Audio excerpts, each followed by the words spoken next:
Hey, it's Amy from Create Magic at Work, and welcome to the Magic Formula.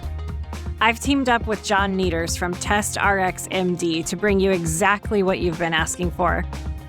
I'm so excited to introduce you to this special series that takes you on a deep dive into experiencing life fulfillment and magical peak experiences through the lens of quantum leadership and spiritual intelligence.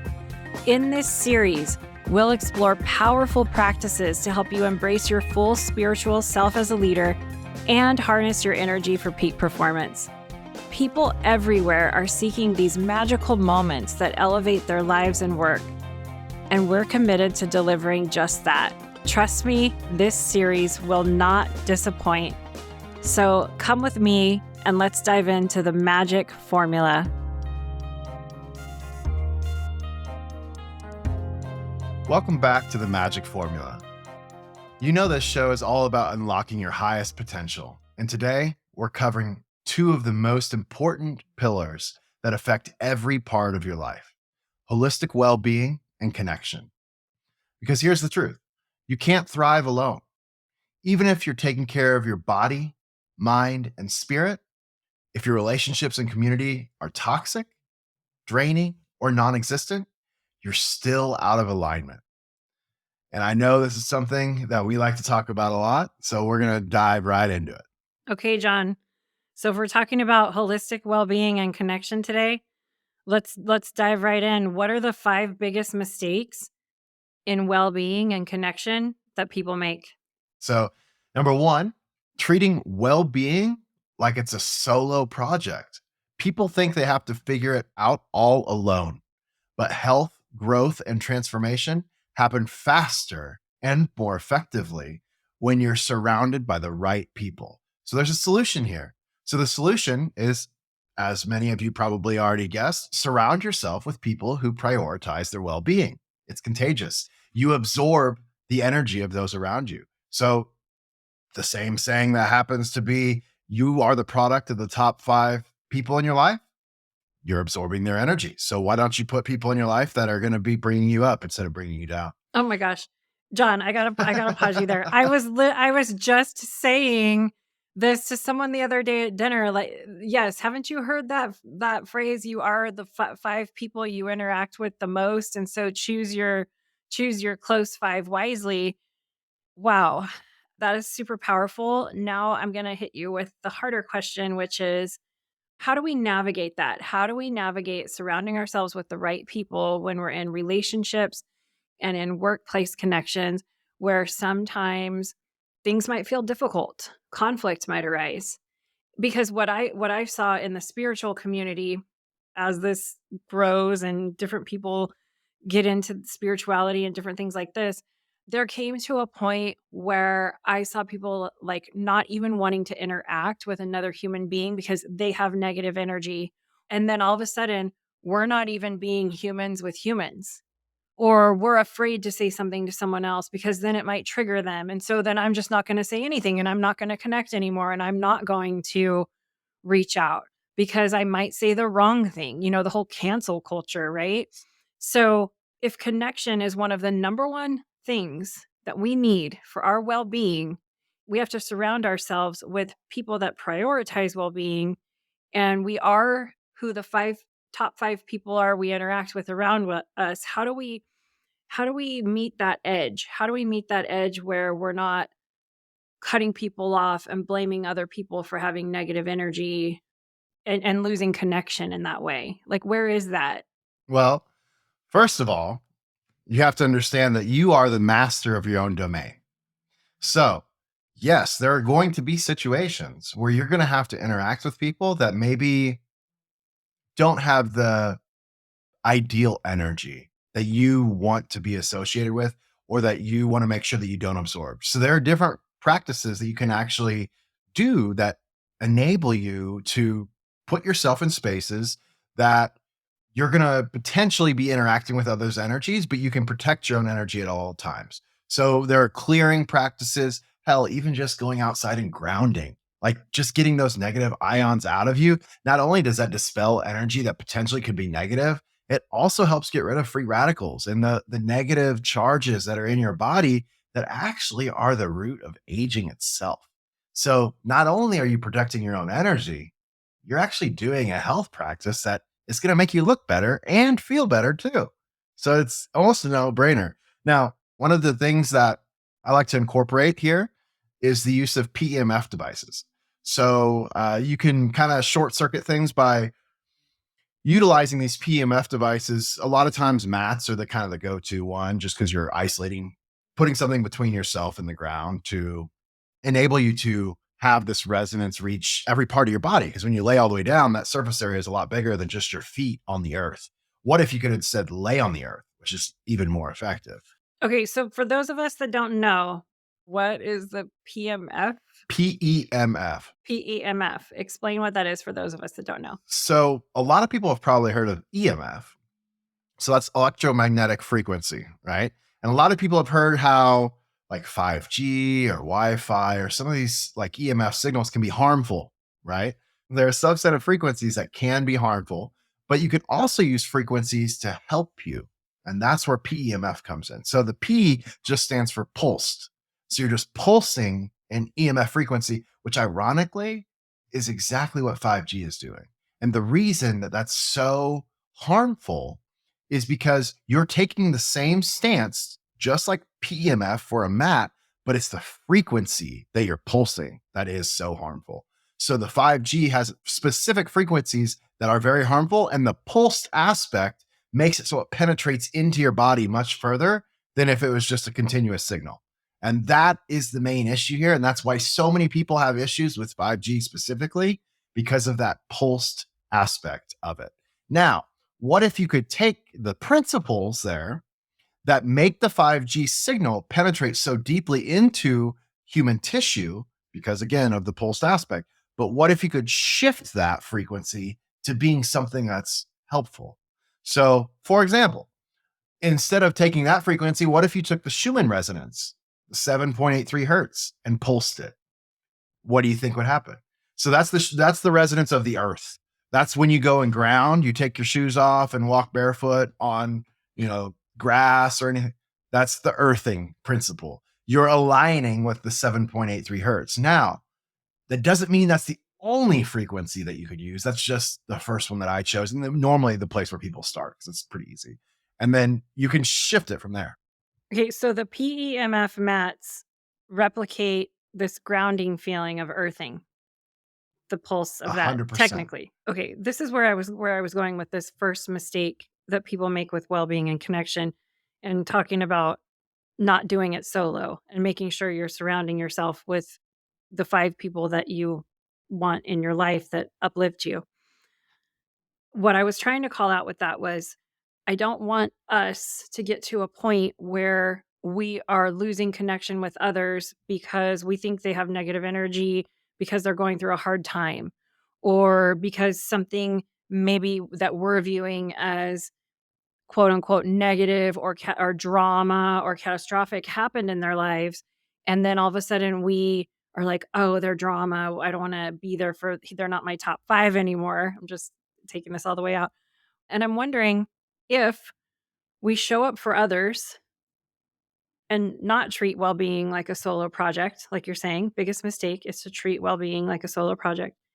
And if we're there for someone when they're going through a hard time, or if maybe they're in a negative spiral, but we know deep down in their core, they are on the right path, they're maybe having an off day, we could maybe use one of these PEMF, I can't even say it now, PEMF mats to just recenter ourselves if we picked up any energy being there for someone. Or like you said, just throwing your shoes off and going for a walk on the ground. I mean, it's so funny that we're just talking about walking barefoot in the grass as this big thing, right? Like, I know, but it's like we should just all be doing that. Like, we're all sitting in front of computers and technology. It's like, yeah, the big tip is to like walk barefoot on the grass. And yet, some of us still won't do it. But my wish is that some people do. My wish is that we all do. Definitely. Now, there are 2 things here. So number 1, if you're looking for a good PEMF mat, we actually do have And we'll put it in the show notes for a link to one that is verified. And I put my stamp of approval on as only doing the good, like, field of EMF. Like the Align mat is the one that I'm specifically referring to. I'm very good friends with the owners, Mike McPherson and Alyssa Blue. They're incredible. Alyssa actually is a former aerospace engineer, and she kind of got fed up with the energy in that whole sector, and she wanted to flip around and do something that's actually going to help people instead of hurt people. So it's a pretty beautiful story. But their mat allows you to pick programs based upon what you want to do. Now, back to this thing that we're talking about earlier about like people having a bad day or negative influences on your energy. At the end of the day, one of the simplest things here is take charge of the situation. If they are going negative, right, you can take charge with your positive light and your love. And if you feed that love into them or get them to swap their perspective on whatever situation they're going through, now guess what? Now they align with your energy. So it's a give and a take. So if they align with your energy, now you can feed into them and then they'll feed back into you when you have a bad day. It goes both ways.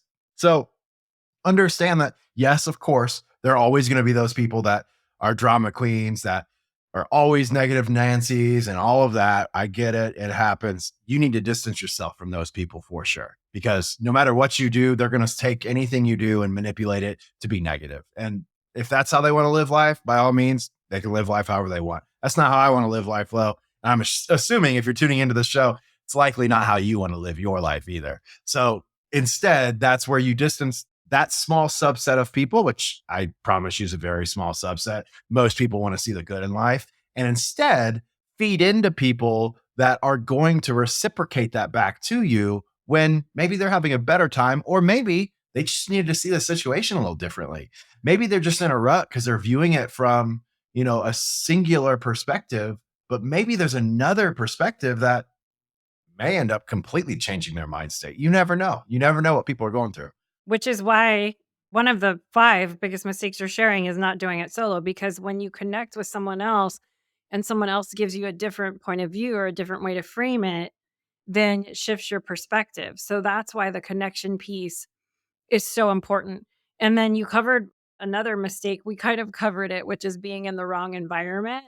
And we played both sides of that, right? Like, how do I discern if I'm in the wrong environment? Like, let's not cut everybody off. But at the same time, if you're around someone that truly feels like every single day it's just a complaining and negativity, and you've tried to show the positive light and there just seems to be something not landing, then maybe you should check your environment and audit your social circle.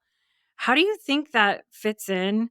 I don't want to get us off track because I know you're going to go to the next biggest mistake in well-being and connection, but where does this track? I know we've had an offline conversation about this. I've seen writings, I've heard talks of when people are shifting into maybe a different vibrational feel, maybe a higher level from higher self. I've heard and seen people say they do get irritable and they are agitated a bit. What's your take on that? Like the ascension symptoms. So at the end of the day, change can feel uncomfortable. That's something that you always need to understand and ultimately think about it. Like, if you have a routine that you do every single day and it's the same thing over and over and over, that makes time fly, right? It's easy, you're cruising, it's cool. But if you're going to try to improve, how can you improve while keeping everything else the same?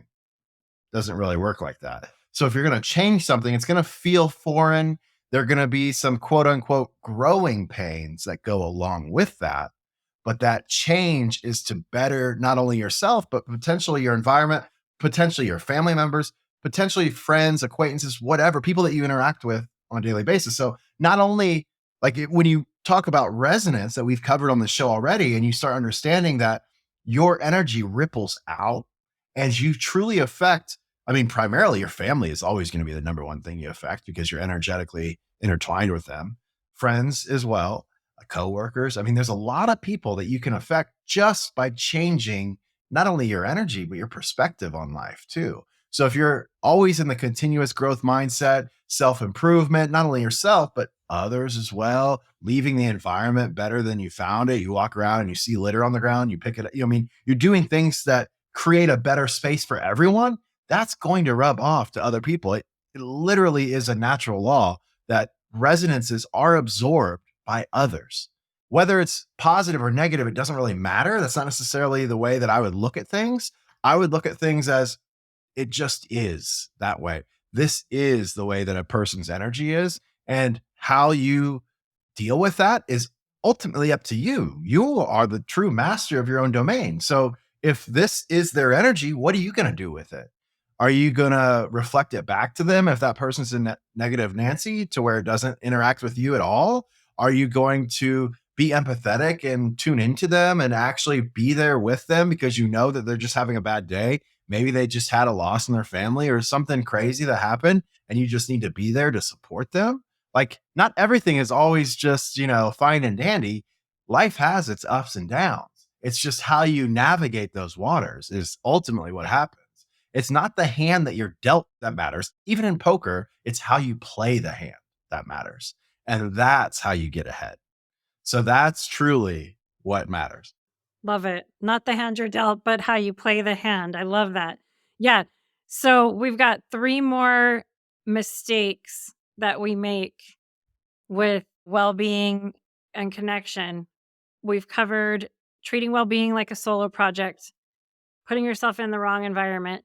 What's another mistake we make with our well-being and connection? This is a trap that a lot of people honestly fall into, prioritizing external success. So that's like materialistic validation over internal well being. I mean, everybody's probably done this. You could have all the money in the world, but ultimately, if you don't have life purpose, if you're not centered, if you don't have that drive or what is your why? That's the best question to ask. Nothing else really matters. Sure, like you can have temporary enjoyment, but what happens when you have the 3 or 400 million dollar yacht in 3 years and you're bored? I mean, it doesn't do anything. So many people do burn out from chasing money, titles, or achievements while also ignoring their physical, emotional, spiritual health, peace, and relationships because ultimately you can't bring any of the materialistic things with you. So ultimately, when you're on your deathbed, what matters? It's the love and life that surrounds you, the relationships that you've had. Who are the people in your life that are right there at your bedside? Who are the people in your life that come in times of need where you're struggling and it's clear as day? That's what really matters. And that's where you're not approaching this stuff solo. This is your group, your inner circle that is there for support, just like you are for them. It's a give and a take. So that's a pretty clear cut one. The next one is not creating rituals for connection. So most people think that relationships just kind of happen, but real connection requires intentionality.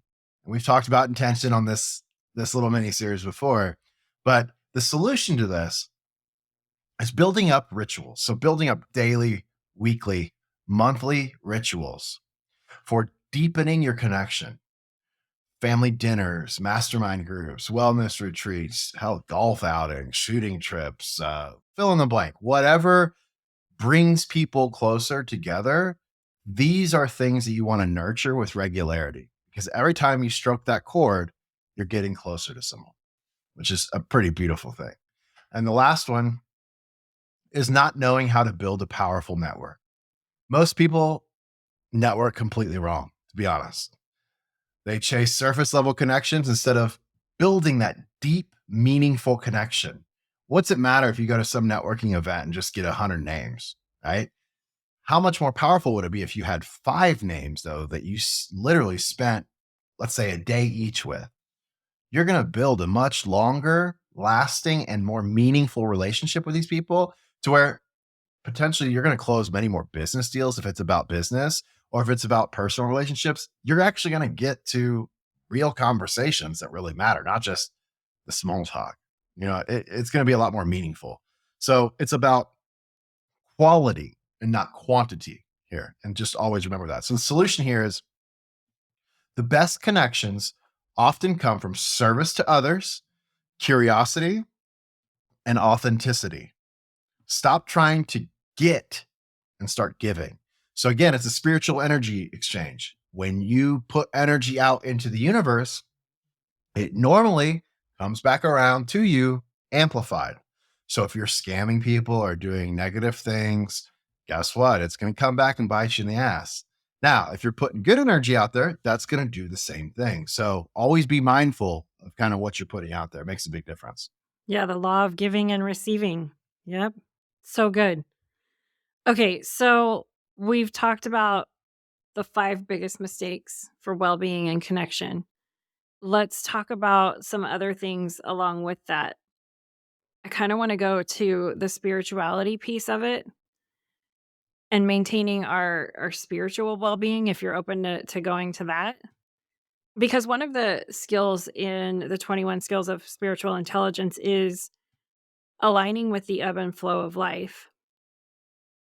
And also there's a really cool skill in spiritual intelligence which is all around making sure you're living in alignment with your values. And I think that that's kind of a deeper dive into feeling fulfilled and to feeling inner peace in our lives. If I go back to what you were saying about the 5 mistakes we make, the hyperachieving came up. And nobody on their deathbed says, I wish I worked harder or I wish I worked more, right? But playing devil's advocate with that with you, what if someone listening is like, well, I don't want to say on my deathbed, I wish I worked harder, but at the same time, I have a bunch of bills to pay. My boss needs this project turned in from me, and I'm working 50 hours a week, and my partner's upset with me because I'm not spending any time with them. And so now I feel like I'm just losing in all categories. How do we help ourselves get spiritually aligned with our well-being and help alleviate some of that those pressures? So the first thing here is dealing with stress because everything you just spewed out right there sounds pretty stressful for anybody. I would think they would agree, right? So the number one way to do that, I mean, there are many ways of doing that. Most people either turn to like journaling, mindfulness practices, which include meditation. You can use the PEMF for that as well. It works really well. You can also get into breathing exercises. So breath work is very, very good here. You could even get into like ice cold plunges. Like those are really good at also like getting you to like just feel refreshed and cleansing your energy field. But a big thing here with alignment, specifically, I'm just giving you little tools before I kind of dive into this. Little thing with alignment is understanding that true alignment is really about aligning your thoughts, your words, and your actions. When those are all 3 pointing in the same direction, or let's kind of go back to things that we covered recently, when those 3 things have the same resonance, you're in alignment. And when you're in alignment, that's where your power comes. That's called flow state. And when you're in flow state, the things that you can achieve are pretty incredible. So I would challenge that person that's going through that. I would challenge them first to maybe use one or more of those tools to deal with stress. And then the second one is going to be nurturing that connection with your partner because that's going to be the most important person in your life. So that's probably more important there than getting a project on time, in my opinion. And then the last tool there is trying to figure out potentially like systems in place to make it so you're able to operate more efficiently, whether that's incorporating AI, whether that's incorporating delegating some of the things that you have on your plate. Because ultimately, if you're too stressed, you're not going to be able to do anything well. So instead of doing 10 things at 60%, wouldn't it be a lot more efficient to do 5 things at 100%? And then after you complete those 5 things, then maybe you can spill over into others or use the delegation for them to pick up the slack. I mean, there are various ways of going about this, but ultimately, the key here is if you're overstressed, you're not going to really do much very well at all. So one thing that I would always push on people here is during your mindfulness practices, whether that's journaling, meditation, whatever it is, keep asking yourself, are you living in alignment to your values? That's going to be the number one thing. And that's going to help you with your life purpose issues, which is ultimately what life is all about. And if the answer is no, what small shift can you make today to push yourself closer or all the way into alignment with those values? That's going to be very crucial for a lot of people. Then the next piece of this is the power of community and connection. So I talked about delegating there a little bit. We talked about how your energy is already shaped by the people you surround yourself with, and choose those people wisely. I would also push a little further and tell people to go join a mastermind class. Go join some sort of group, small group, focus group, whatever you want to do, that has like-minded individuals who also are growth mindset oriented, who want to solve problems together. You can have a support network that maybe these other people in this small group could give you a perspective that you never even thought about. Maybe they have an entirely different way of doing things, and that creative difference there is what could really push everything you're doing leaps and bounds higher than where it is now. So I would definitely push in that direction.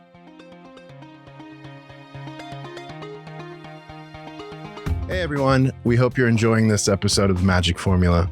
Amy and I want to take a quick break to share something special with you. Yes, I'm so excited. We have created a dedicated page at createmagicatwork.net called The Magic Formula, where we've curated a collection of tools and products that align with everything we're talking about here on The Magic Formula: health, success, resonance, and leadership. And most importantly for you guys, these products we personally recommend and vet, putting our name on these products to help you raise your vibration, shift your mindset, and bring more magic into your life and leadership. We've added the link to the show notes so you can just click on it straight away and explore some of the most cutting-edge products you can get to elevate your life and leadership. We're excited to keep this journey going with you guys. Now let's get back to the magic formula. So good. Just being open to other people's views, other people's worldviews, other people's perspectives. So important. Okay, I want to bring this. So in the multiple intelligences set, it's a pyramid that shows different layers. And the first layer, it's almost like Maslow's hierarchy of needs, but the first layer is physical intelligence. The next is IQ. The next is EQ, emotional intelligence. The top is SQ, spiritual intelligence. So I want to bring this to that core layer of physical intelligence because you're really great for us. One of the things that you do in your consulting is when you do AI consulting for efficiency, right? So if someone wants to reach out to you, you can help that person that's stressed out, maybe tie up a few things with AI that helps them become more efficient so they do have more time to connect with their partner. There's one thing that you really help us with.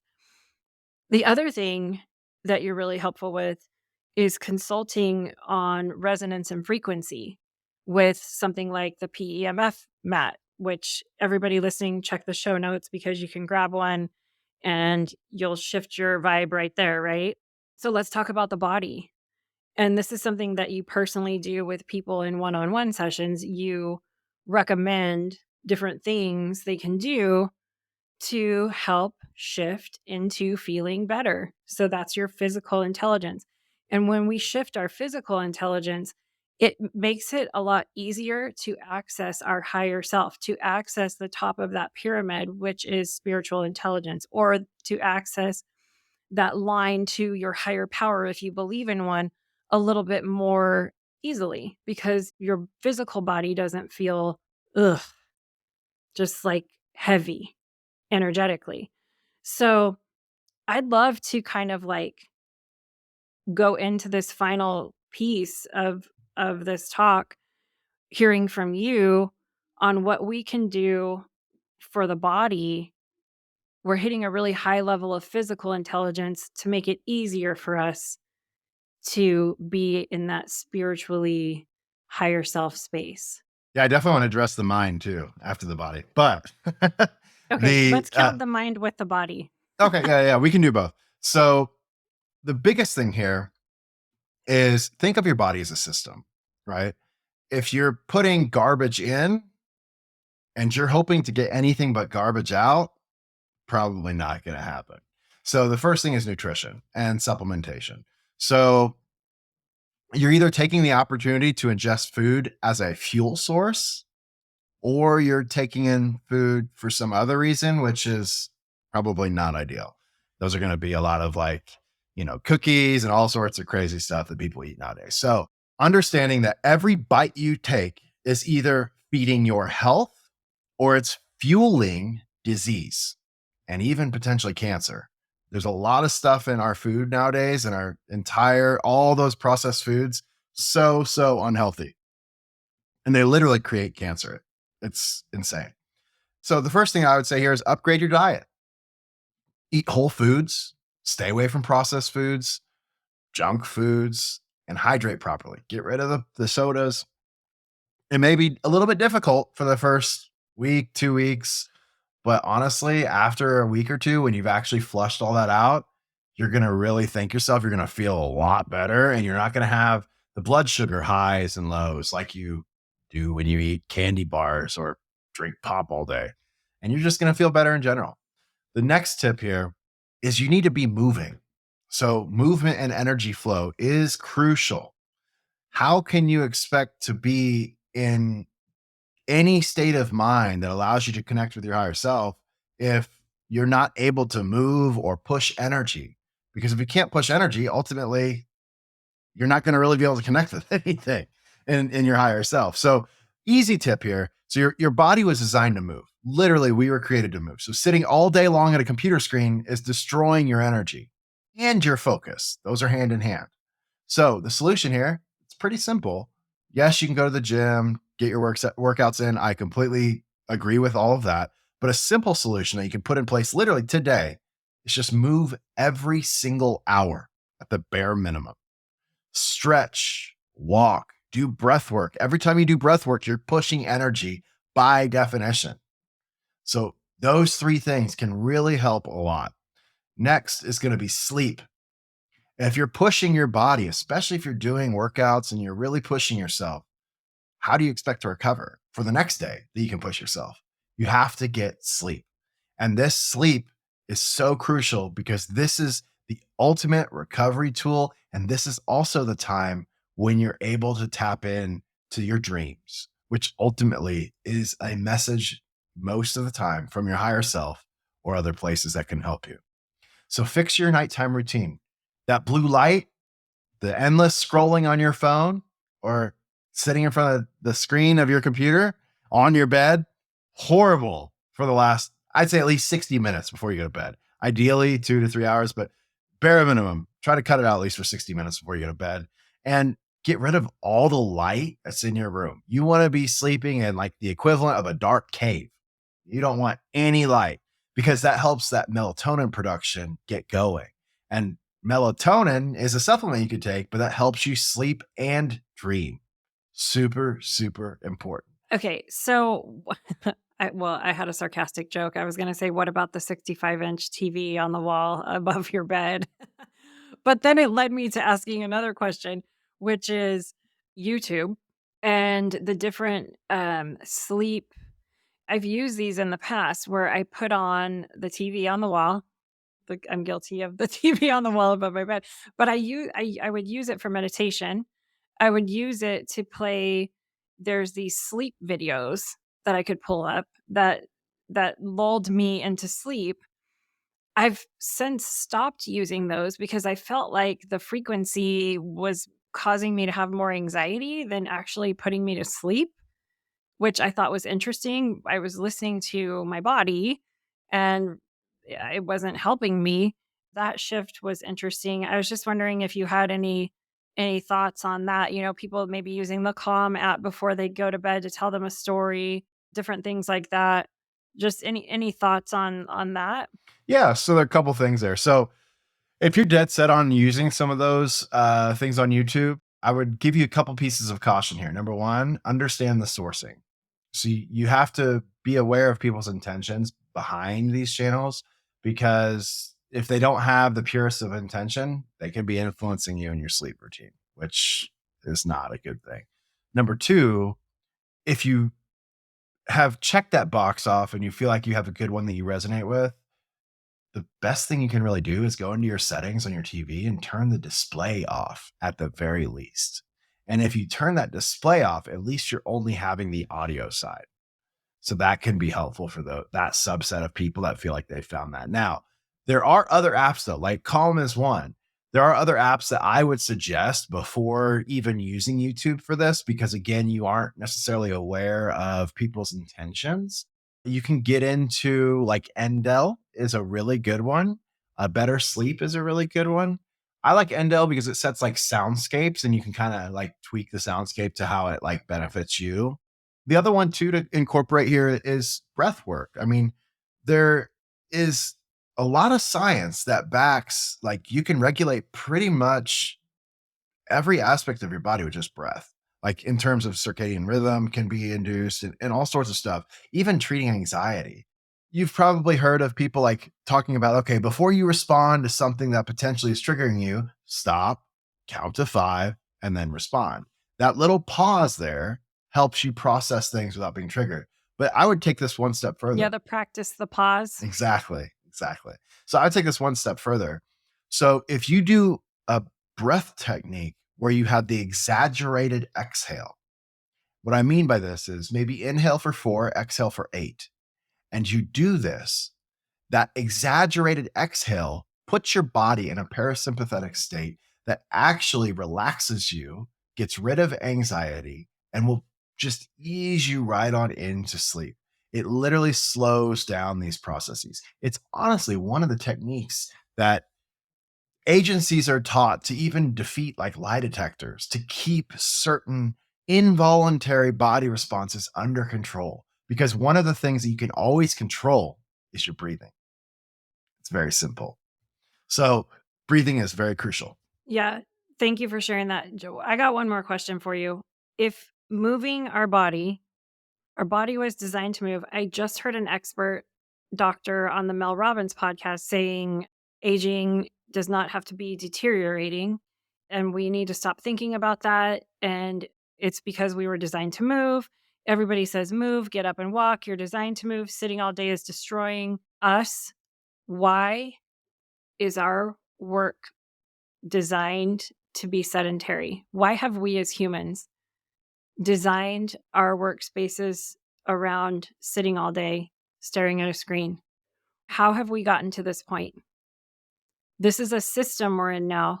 It's the same reason that our education system is set up in the same way. And who set up the education system? There are very powerful figures that have put systems in place to keep people at a certain resonance level or to keep people to not achieve their full potential because they're more easily controlled. And these entities that are trying to control them are big players that are making a lot of money on your health or lack thereof. So think of big pharma, think of insurance. Healthcare as a whole is literally incentivized to keep you sick because they make money on giving you drugs. And so they're literally incentivized to keep you alive long enough for them to keep you strung out on medication. And the more medication, the better. The average number of medications that every single person in the United States is on is at least 4 nowadays. So every medication that they can string you up on is another dollar in their pocket. So that's literally what it comes down to. And this is a very interesting thing when you start going down this rabbit hole and you start understanding that, hell, even just in Europe, certain things in our food system is not even legal over there. All the food dyes, but these aren't even something that they even allow in their food system. So you have to ask yourself, why is this the case? And then you start digging down that rabbit hole and you start understanding, okay, so what massive conglomerates control a majority of the food industry? You start understanding that it's actually the cigarette companies because they made all this money in cigarettes and then we're trying to figure out how to spill this money over into other industries to make even more. And they found out that if they could make the branding addictive and the actual food that you eat addictive by making it ultra processed so that you don't feel like you're getting the nutrition every time you eat it, meaning you have to eat more and more to get the same nutrition. That's the perfect model for somebody with that intention of just trying to extract as much money out of the system as they physically can. So you have to be very aware everything that you consume and even like content that you consume. Get rid of that low vibrational content, like on your YouTube account. What channels are in your favorites? What's popping up? Is it stuff that's low vibrational or is it growth oriented?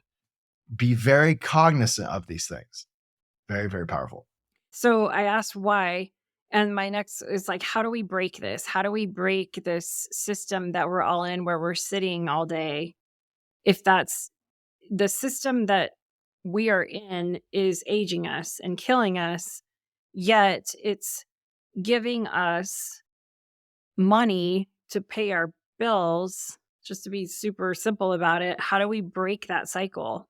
And it's a big question. I'm not expecting the big answer, but like, what's one step we could do? I know you said move every hour, but like, how do we come together and fix this?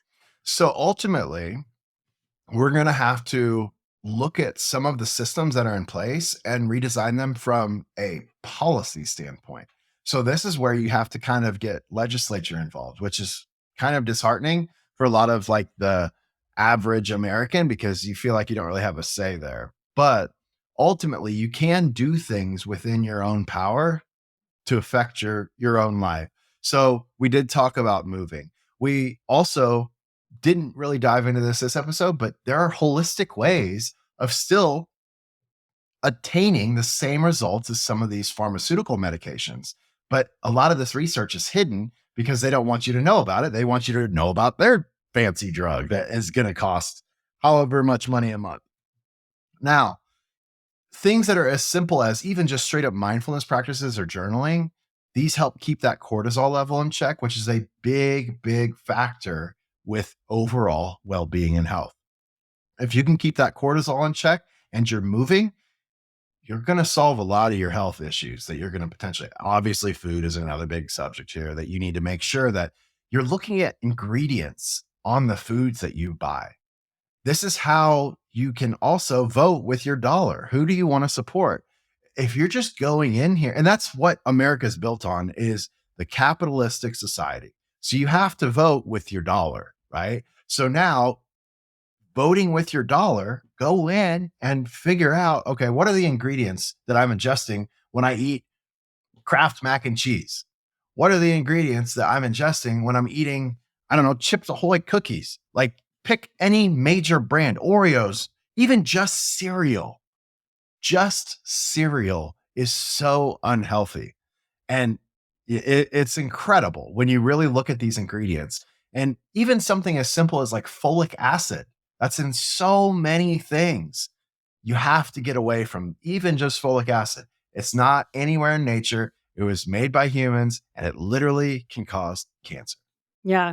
So we really dove into the physical intelligence piece, which I think is a great, like, it's a great jumping off point for anyone with well-being and connection, because if you just make these simple tweaks of looking at the label or walking every hour or breathing, then all of a sudden you're shifting a little bit and then you feel like connecting a little bit more. And then if you go back to what we covered at the beginning, the mistakes, you just have to be mindful of not making these mistakes as you're moving into well-being and connection. And we dove into the mind with mental clarity and focus a little bit, talking about the overstimulation, and you talked about making sure we don't have low value content kind of in our energy field. Anything else you want to add for that mental clarity and mind piece? So another big thing is try to cut the multitasking. Like if you can focus on, one specific task and you nail it, then move on to the next one. But if you got 10 different things going on at the same time, you're probably not going to do any of them all that effectively. So there is a specific technique that a lot of people like to use here. It's called the Pomodoro method. And it's where you basically, there are apps that you can get on pretty much Mac, even on your phone, they make them. Windows has it as well. You can download these apps and it basically sets a timer for focused task work. And then it gives you a break. so that you can reset and move to another task. So the typical schedule that you're going to do here is like 25 minutes of deep work and then take a 5-minute break. This 5-minute break could be, hey, when you get up and walk around a little bit, when you get up and stretch, or, it can be anything. But that's where I would incorporate your movement. And then understanding that if you have too much of the multitasking side of things, it literally reduces your IQ by about 10 points at least. So it's kind of a big deal. You know what's so funny about that? Back in the day in my management, executive management, retail management career, one of our interview questions when we were interviewing candidates, this is like in the 90s or like the early 2000s, was literally asking people, tell me about times at work where you are able to multitask. And that was put in a positive light in the workplace where and people would have to share, oh, here's where I multi and then scientists came out and said, hold on a second. This is lowering your IQ, like you just said, by 10 points. This is actually what we call task switching, and nothing ever gets done to its full completion. Really great call out there. Really great. And I love the tip you just gave of the 25 minutes of focus, which is an edgewalker skill. And then that break. How long did you say the break was? 10? 25 and 10? About 5. Oh, 25 and 5. 25 and Yeah. 5. Really cool. You can make the break longer, but yeah. Yeah, but it's just had to share that funny story because that literally was an interview question. Every person got asked. I think I've been asked that in an interview back in the day. And we had no idea that that was something that was not what we should be doing. We should not be multitasking. No, 100%. And to take it even further here, just real quick, at the end of the day, just to give you like some insight as to like how our society is set up. So we already kind of talked about the blue light aspect and how harmful that specifically is to literally every single person. Now, what makes it exponentially worse though, and a question that you can ask yourself when you really start going down this rabbit hole is, why is it that the United States has a different refresh rate for screens than Europe does? Again, we have a lot of practices in the United States that are different than even just the EU. And a lot of the times those differences are so that value can be extracted at the expense of your health. So specifically, there's been studies that have been done that the specific refresh rate in Europe is 50 hertz. Specific refresh rate here in America is 60 hertz. That combination of blue light and the 60 hertz refresh rate exponentially hurts you more and literally kills sperm and kills testosterone in men. It's very, very harmful, not only to men, to women as well. We talked a lot today about holistic well-being and connection. Let me share my takeaways I got from this. For me, it's like if you feel so busy and you feel so overwhelmed, start with the easy stuff. Just switch out like what you're eating. Maybe drink a little more water. Like let's just keep a micro step so we don't feel so overwhelmed with this. And then being like mindful when I go to bed. Like what lights are around me?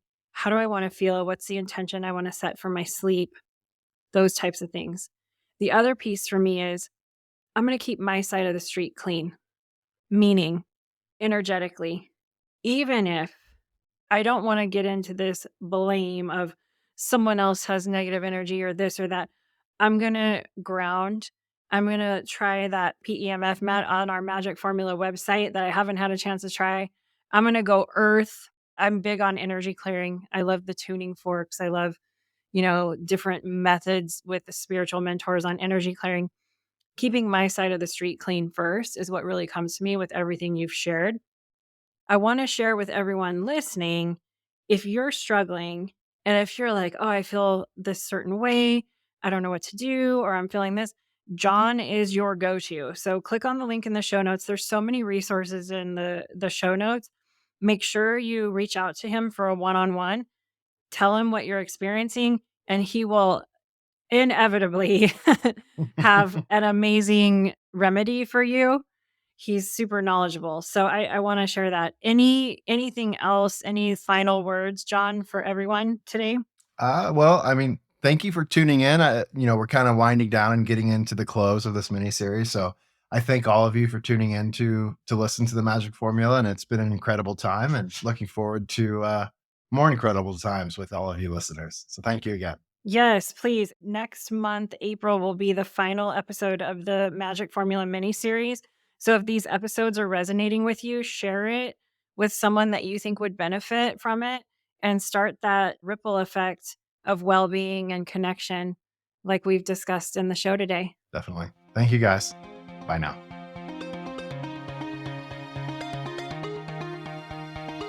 I want to thank each and every one of you for coming back every week to listen to a new episode of Create Magic at Work and really helping to support and advocate for healthy leaders, workplaces, and lives for all of us.